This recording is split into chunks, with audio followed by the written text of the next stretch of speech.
Amis youtubeurs, bonjour. Ici pour vous faire une petite vidéo sur des événements qui se sont passés en orage circulaire fin mai début juin. Moi j'ai été touché surtout par des arbres, mais principalement un châtaignier centenaire qui était sec, mais c'était un châtaignier qui servait dans le temps pour ce qu'on appelle la châtaigne de grenier, c'est-à-dire la châtaigne à farine. Et moi je l'avais laissé parce qu'il y avait beaucoup de lierre qui avaient repris dessus, c'est du lierre noir qui donne donc des boules noires, mais qui avait fait de grandes branches. Et suivant la saison, j'avais des oiseaux de toute variété qui étaient dedans. Et malheureusement, depuis qu'il est abattu, j'ai plus rien. J'ai l'impression de ne pas avoir de bois. J'ai quand même le courant d'air, puisque c'est un endroit où il y a du courant d'air, mais ce n'est pas ça qui rapporte les oiseaux. Je vais vous montrer ça.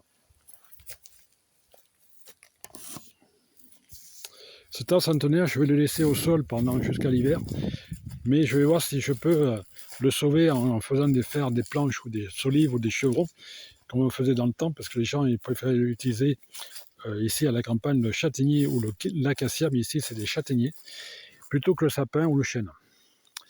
Voici donc ce chêne centenaire, donc ce châtaignier, c'est parce que j'ai parlé de chêne, excusez-moi, c'est le châtaignier.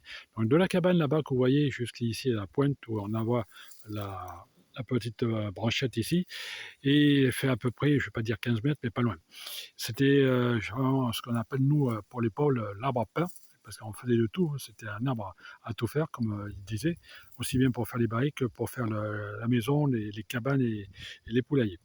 Alors, ce qui fait que cette année, pour l'année prochaine, je n'aurai plus de merle, ni de chais, ni de pie, jacasse et compagnie, les pinsons, les roitelets, la mésange, et puis le rouge-gorge, et puis le coucou au printemps qui viendront s'installer dans cet arbre. Et puis, je peux vous dire qu'il n'y a pas de son d'oiseaux, hein. On entend peut-être un peu les criquets et le vent qui passe dans le micro. C'est tout ce qui reste. Voilà. Et puis les tarons et puis les frelons qui passent, quoi. Voilà. Je n'ai pas autre chose à vous présenter. Voilà, si cela vous a plu, vous pouvez liker, vous pouvez vous abonner si cela vous plaît, et pour avoir une suite et puis pour avoir plus d'abonnés.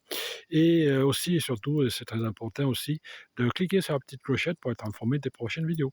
Je vous souhaite une bonne journée et à bientôt. Au revoir.